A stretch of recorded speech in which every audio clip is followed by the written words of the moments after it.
নমস্কার বন্ধুরা, তোমরা সকলে কেমন আছো? রাঁধুনি রান্নাঘরে তোমাদের সকলকে স্বাগত। তো আজকে আমি যেটা বলবো সেটা হলো এই রুটি। আগের দিনে রাত্রে রুটি আমরা বেশিরভাগ মানুষ ফেলেই দিই, কারণ বাসি রুটি এখন আর মানুষের সহ্য হয় না।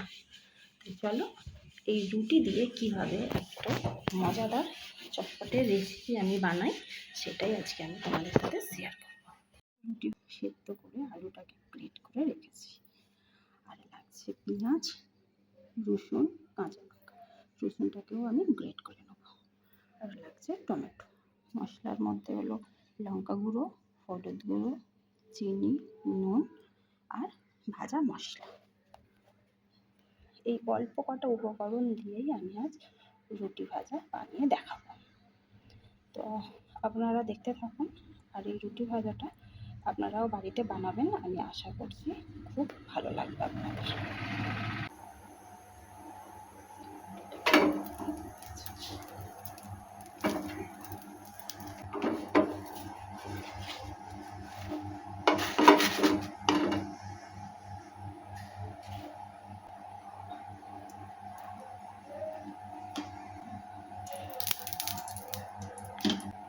তেলটা গরম হয়ে গেছে, এর মধ্যে দিয়ে দেবো রসুনগুলো পেস্ট আমি ছোটো করে দেবো। রসুনের মধ্যে কাঁচা লঙ্কা কুচি, কাঁচা লঙ্কা কুচি, পেঁয়াজ কুচি। এবার এগুলো আমি একটু ভালো করে নেড়ে চেড়ে নেব যতক্ষণ লাল। দেখুন লাল লাল হয়ে গেছে। এবার এর মধ্যে আমি অ্যাড করবো টমেটো কুচি।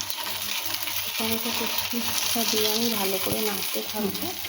দেখুন আমার হয়ে গেছে, এর মধ্যে নাড়াচাড়া ভালোভাবে। এবার এর ওপরে আমি দিয়ে দেবো আর নুন, একটু হলুদ দেবো আর লঙ্কা। আবারও আমি একই পদ্ধতিতে এটা নাড়তে থাকবো।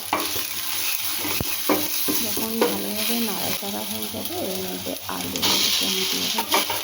এটা এর সাথে মশলার সাথে আমি ভালো করে মাখিয়ে নেব। দেখুন মশলা আমার এর মধ্যে নুন আর শুকনো মশলা বাড়িতে বানানো, এটা আমি দিয়ে ভালো করে নেড়ে চেড়ে নিলেই রেডি আলুর পুর।